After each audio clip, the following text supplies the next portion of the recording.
Hi everyone, this is EDIT 5100, Chapter 4, Technology to Support Universal Design for Learning in Differentiated Instruction. Universal Design for Learning, also known as UDL, based on the recent advancements in neuroscience that have identified three types of learning networks. The first one is recognition, the second one is strategic, and the third one is affective. So individual differences within and across each network account for the variability of learners present in every classroom. So you want to minimize these barriers and maximize their flexibility. So what we're learning is that people learn in different ways, right? And so this whole chapter will be discussing this. All right, then there's also differentiated instruction. Recognize students' varying backgrounds, knowledge, readiness, language, preferences in learning and interests, and to react responsively. So UDL is a theoretical framework for the design of the curricula, whereas DI as a process of teaching and learning. So usually you will combine the two together to make a really effective instructor, okay, in classroom. So teachers should provide multiple means of representation, multiple means of action and expression, and multiple means of engagement. And we're going to go through each of these as we go along through this PowerPoint. All right, so the first UDL principle, multiple means of representation. No single method is best for teachers to present information to students. For some students with disabilities, they need information presented in a way that bypasses their disability. So maybe for someone who is blind, you need to do an auditory or tactile approach to the information. If you are deaf or hard of hearing, you might want something that's visually through text and images. And then if you have a learning disability, maybe it's visual manner along with a lecture format. So it could be video clips, pictures, charts, and graphs. So it's kind of like a combination, right? And then many students respond when content is presented in a combination of auditory and visual modes. And this is why sometimes you'll have teachers reading things out loud. So the student is reading along with them visually, but also hearing at the same time, or also, let's say, a PowerPoint, which means that there's also photos that come along with it as well that kind of represent, let's say, the topic or whatever. All right, this is what multiple means of representation looks like in a classroom. So it could be a combination of lectures plus a slideshow presentation. So let's say the PowerPoint. Video clips, and then also graphic images, so pictures as well. And usually I try to do a little bit of all these things inside all of my PowerPoints is because I want to make sure that you are reached in different methods. And also, you don't want to hear just my voice the entire time, which is why I have you hyperlink to videos, YouTube videos, and stuff like that, so that you can see and be engaged in other formats that are not just my lovely voice. So let's talk about interactive whiteboards. So interactive whiteboards, and here is a link to a video demonstration, which is actually really good.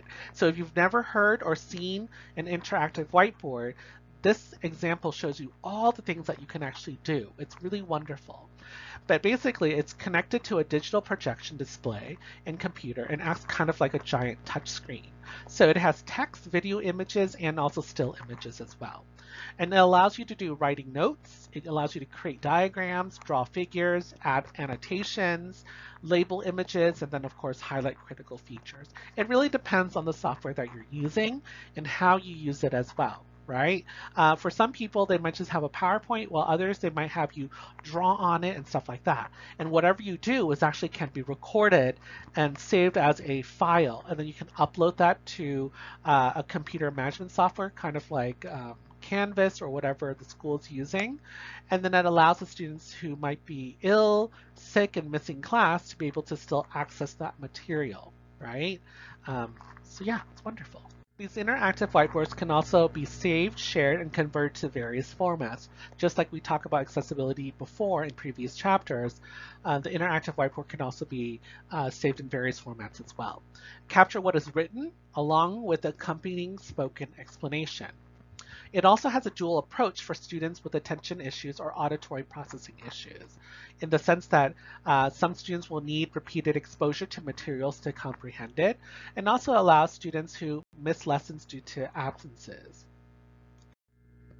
Electronic textbooks. Electronic versions of textbooks can allow a person to change the size, the style, the color or font and background. It allows for adjusting line spacing and page margins to match their reading preferences. And this is just a quick question that I want to pose for you guys. Do you think text-to-speech is considered cheating? I've actually heard people say this. Obviously not in the world of disability like you and me, where we work in this field, but I hear people say, oh, well, you listen to it. A book on tape is not the same thing as reading it itself. No, but for some people it is, right? Because they cannot read in the typical fashion. And I hope that that's your attitude as well, in the sense that you will defend and you will speak up for people who might accuse other people of cheating in that sense. Really, it isn't, right? It's an alternative format.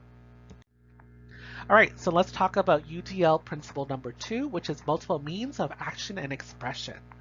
Writing is commonly used as a primary means of measuring a student's learning, but technology will offer several options that allow a student to demonstrate learning that doesn't involve actual physical writing, because again, some students have physical disabilities that prevent them from, let's say, grasping or holding onto a pencil or a pen. So what are the other options? So let's talk about what multiple means of action and expression look like in a classroom. Alternatives to handwriting and essay are a word processing app. So that basically means Word or Google Docs, right? Text-to-speech for auditory feedback. So again, you can have the computer read back to the student so the student can hear maybe there's some mistakes, maybe there's some typos or word structures or grammar structures that need to be corrected. There's also a graphic organizing app. We've discussed this previously before, but Inspiration is a program that you can also look, and I hyperlinked it to a video so that you can watch it and see what a graphic organizer on a computer looks like.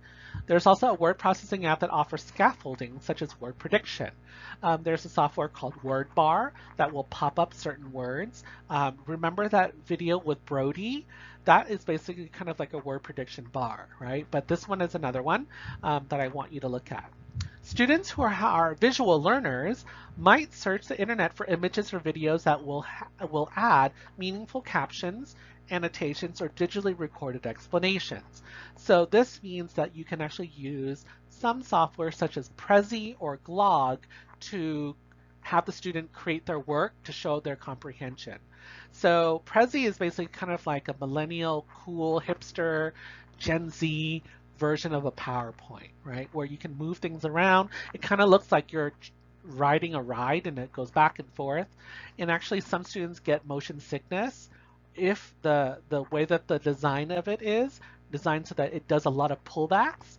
And you'll understand what I'm talking about, because right there in that hyperlink is a sample of a Prezi that's done by a professional. And it is very, very fancy, okay? But I want you to see the possibilities when it comes to a Prezi.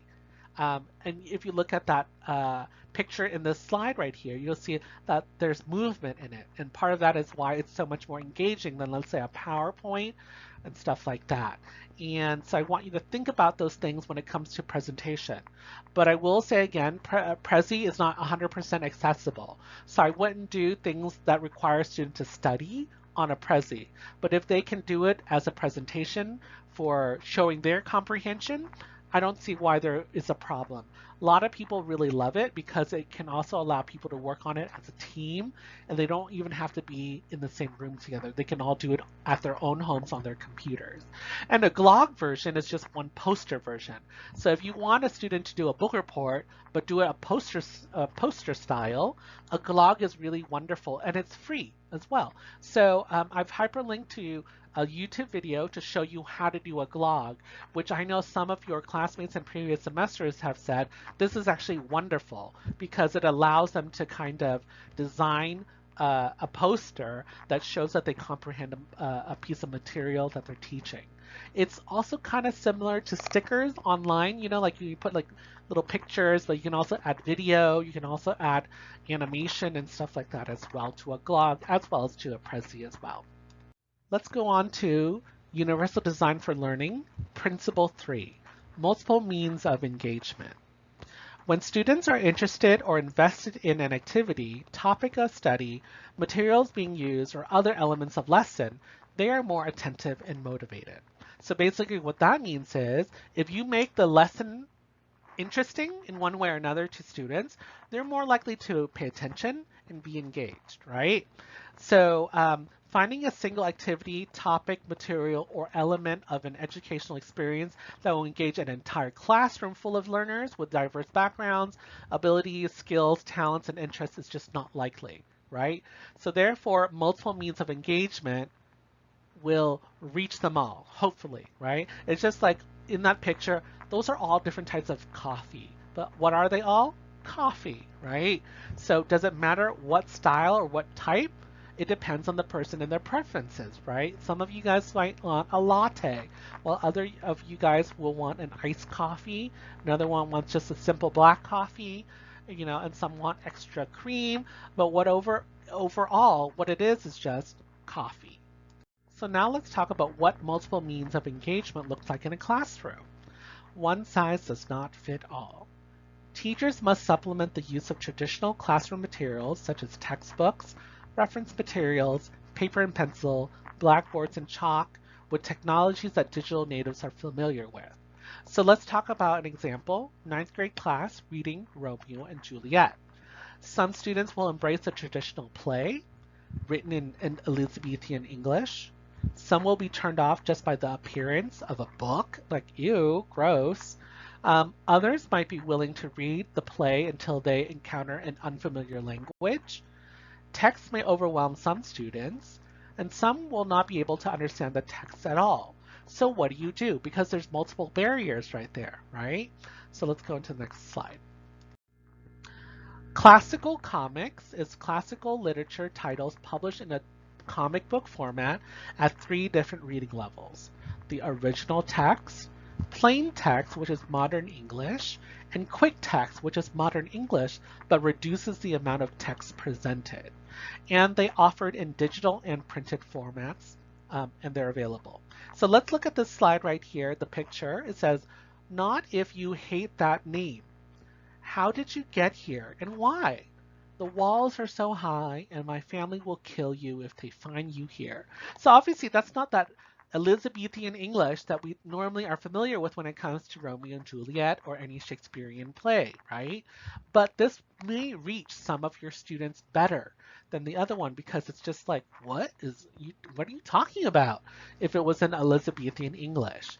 And there will be a hyperlink here for you so that you can click on it so you can see the pricing and also the different options. And you can also download, I believe, a free text book so that you can try it out. Here's another option called Shakespeare in Bits. And there is a YouTube video demonstrating exactly all the amazing things that this provides if you purchase the access to the software. It provides the original text. It reads everything out loud. There's also inline translation, videos with animation and sound effects, summaries of the scenes, character analysis, and the ability to take notes. So all those things are available when you do it through Shakespeare in Bits, and it's pretty impressive. So if you still are curious about it, I would again encourage you to click on the hyperlink and look at it because it really is really amazing. And if you can get this at your school for your students will benefit from this. There's also Finnish Online Accessible Library. It's text written at an elementary reading level and reads aloud and highlighted. Okay, so again, this is something that can be very helpful for your students. Now let's talk about wikis. Wikis are really helpful when it comes to reading, researching, and writing about topics. Web-based wikis are collaborative in nature. Visitors to the wiki can add, delete, or change the content. All changes are tracked. So you've never heard of a wiki before. Here is a YouTube link that describes one of the original wikis. It's actually really fun to see how they kind of designed it or the purpose of it. But what it has now turned into is basically Google Docs, right? K-12 classroom teachers have a free wiki in Wikispace's Classroom, but most of you guys will probably now use Google Classroom or something like that, which allows you to be able to collaborate that way. But let's talk a little bit about who might not like wikis. Can you think of anyone? Maybe those students that just don't like to work with other people. Okay, we're not going to talk about necessarily why, right? Some people are not socially trained to work with other people. Some of you guys are control freaks, right?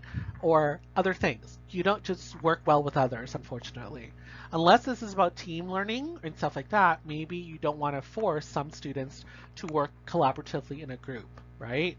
But of course, there are other opportunities where you do want to teach students how to collaborate as well. Blogs, created and maintained by an individual, and you guys are all going to create a blog, obviously, in this class where you're going to create your portfolio. And basically, you're going to create a document for a public audience instead of just for the teacher. So I know you're going to create this blog that you're going to create for this class for me, but the blog then can go forward and be shown to other people as well, right? You want to use that as a portfolio, and after you're done with this class, you might want to change things around, and then you're going to maybe make it so that it's more about the public than it is for a specific teacher.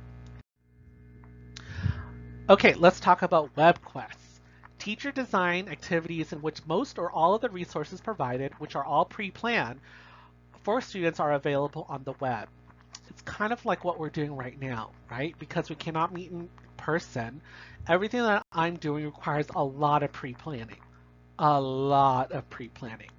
Even for me, recording a 1-hour lecture takes about 5 to 6 hours to complete. That is from creating, well, actually, I've already created all these PowerPoints. It's just the recording, the uploading, the saving, the captioning, the audio extraction. All of that actually takes a really long time. So WebQuests are very similar to that because it's just like a lesson plan. We have to think about the introduction, the task, the process, the evaluation, and also the conclusion of what it is. So on this slide right here, I'll show you a flowchart of basically what a WebQuest creation looks like. Also, it introduces an overall challenge or an objective, given a specific task to complete, provided with special links to visit, told how their work will be assessed, and then asked to reflect on their performance. Again, sounds really similar to what we're doing right now in this class, right? In all your classes, technically, because we are online based right now. Designed to be worked by small cooperative groups of students, promoting collaboration and communication. It's very highly customizable. Here are two things right here, WebQuest, so it shows you what it looks like an example of a WebQuest on YouTube, but also the WebQuest website itself as well that can help you if you're more interested in further doing a WebQuest for your own classes. Now let's talk about strategies for implementing the UDL principles. 1. Help students identify their learning styles or needs. 2. Assist students with understanding which means of presentation, expression, and engagement are best suited to their individual learning styles or needs. 3. Actively teach skills needed for collaboration among students. 4.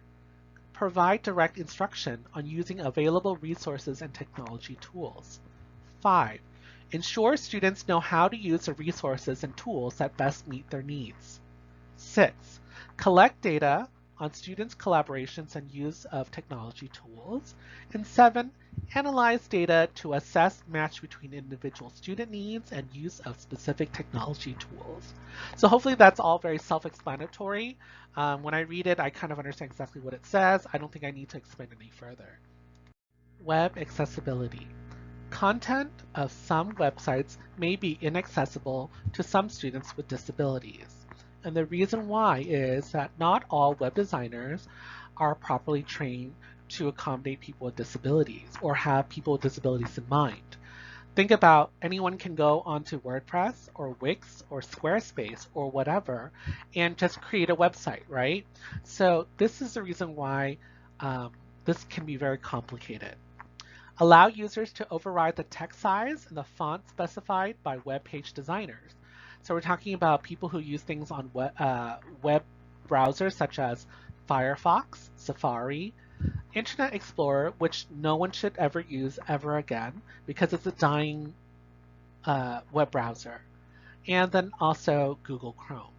Those three, Firefox, Safari, and Google Chrome, are much more accessible. Things are designed and updated for those three web browsers. Information presented visually, such as pictures, videos, charts, are inaccessible. And the reason why is because people don't necessarily put in alt text to describe the picture. So then people who are blind might not be able to basically quote unquote see these pictures, right? Provide a written description of images that can be read aloud by screen readers, and that is known as alt text, and you'll be learning about how to do alt text in one of your assignments. Caption all your videos. So if you are a teacher, I want you to, every time you play a video, just turn on the captioning. That way anyone who needs a visual support with the words will have access to it. Don't wait until a student asks for it. Google supports for YouTube are here, and then also there's a YouTube tutorial that I hyperlinked as well. When I first started teaching students how to caption stuff on YouTube, it was kind of an ordeal because students actually had to type everything out. But YouTube now, with their geniuses in Silicon Valley or whatever, have made it so that if you speak slowly and clearly enough, at a moderate pace, it can pick up about 95% of the words accurately now. Okay, so it will just do it, and then you can just go in there and correct some of the words if it does not get the right spelling or grammar. Okay, and again, you'll be doing this as an assignment, so we'll go further into that in the actual assignment itself. Okay, let's talk about the World Wide Web Consortium. W3C is an international organization devoted to leading the WWW, or the World Wide Web, to its full potential. Available to all people, whatever their hardware, software, network infrastructure, native language, culture, geographic location, or physical or mental ability, is that we hope that everyone can have access to it no matter any of those conditions, right? I've hyperlinked the website so that you can go into it and read more about it if you're interested in that. There are numerous sets of guidelines for developing all types of websites. You would want to start off with how to meet WCAG 2.0, a customizable quick reference to web content accessibility guidelines, 2.0 requirements, successful criteria, and techniques. That sounds like a whole handful, right? But basically just to know that if you do ever become a professional when it comes to web design and stuff like that, and you want to make sure that everything is accessible to your audience, which is everyone, universal design for learning, obviously, that you might want to refer to this and look at it itself. I just want to bring up two really interesting lawsuits that are happening or did just happen recently. The first one is called the Domino's Pizza Accessibility Lawsuit, which is basically there was a man who is blind, I believe, who wanted to order off of his cell phone, his smartphone and app, but he could not because it was not accessible to him. So he sued them. And I'm not going to tell you what happens. I want you to actually go in and read the article. It's actually really interesting. And of course, if you're bored with that one, which you shouldn't because it's actually very monumental, that decision. The next one is the Pornhub accessibility lawsuit. So there is a man who is suing Pornhub, which is a site with pornography, because he said that some of those videos that he wants to watch are not accessible. And then, of course, Pornhub responded back. It's very interesting as well. So I know that this is the end of the chapter, so you might as well go in there and read those two articles because they're fun to talk about afterwards. This is something that normally we would have a discussion about just because, again, we're talking about a man with a disability who enjoys pornography.